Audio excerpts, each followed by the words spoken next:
في لحظات نادرة لا تتكرر كثيرا، ترتب السماء نفسها في مشهد يخطف الأنفاس.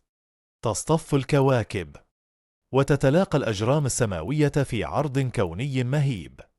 إنه الحدث الذي يعرف باسم اصطفاف الكواكب، ظاهرة فلكية تدهش العلماء وتثير فضول البشر منذ آلاف السنين. لكن ما الذي يحدث فعلا هناك في السماء؟ هل تصطف الكواكب حقا في خط مستقيم، أم أن الأمر مجرد خداع بصري؟ فالحقيقة الكواكب لتصطف بشكل كامل كما نتصور، بل تتحرك جميعها حول الشمس في مدارات مختلفة. لك من منظورنا على كوكب الأرض تبدو وكأنها تقف جنبا إلى جنب، وكأن الكون قرر أن يمنحنا عرضا خاصا.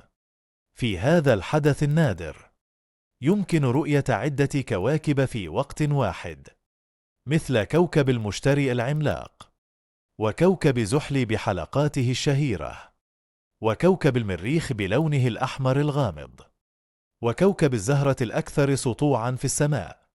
وأحيانا ينضم إليهم كوكب عطارد القريب من الشمس، فتتحول السماء إلى لوحة كونية ترسمها الجاذبية والحركة عبر ملايين السنين. لكن لماذا يعتبر هذا الحدث مهما إلى هذا الحد؟ لأنه ببساطة نادر.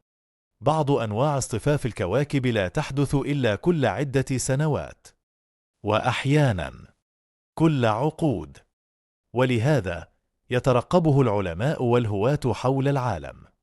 لا، هناك جانب آخر أكثر إثارة. لطالما ارتبطت هذه الظاهرة في الثقافات القديمة بالتنبؤات والأحداث الكبرى.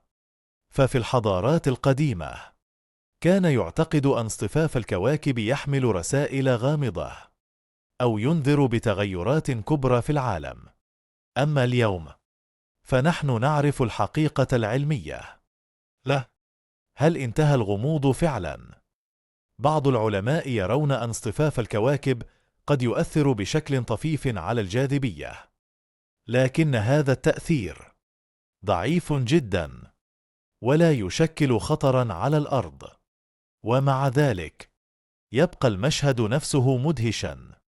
أن تنظر إلى السماء وترى عدة كواكب مصطفة أمامك في صمت تام وفي تناغم مثالي، تشعر وكأنك جزء صغير من هذا الكون الهائل، وأن كل شيء يتحرك وفق نظام دقيق. إنها لحظة تذكرنا بأننا لسنا مركز هذا الكون، بل مجرد نقطة صغيرة في عرض كوني لا نهاية له. ولعل الأجمل في هذا الحدث أنه متاح للجميع، لا تحتاج إلى تلسكوبات ضخمة ولا إلى أجهزة معقدة. ففي بعض الأحيان يكفي أن تنظر بعينيك إلى السماء لتشاهد هذا العرض المذهل.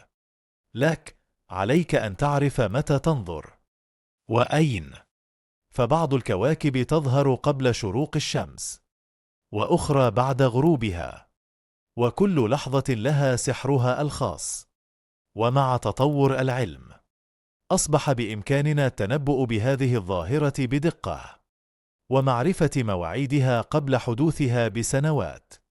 لا، رغم كل هذا التقدم يبقى الشعور نفسه، ذلك الإحساس بالدهشة والرهبة والانبهار عندما تنظر إلى السماء وترى الكواكب مصطفة أمامك، وكأن الكون يهمس لك بسر عظيم.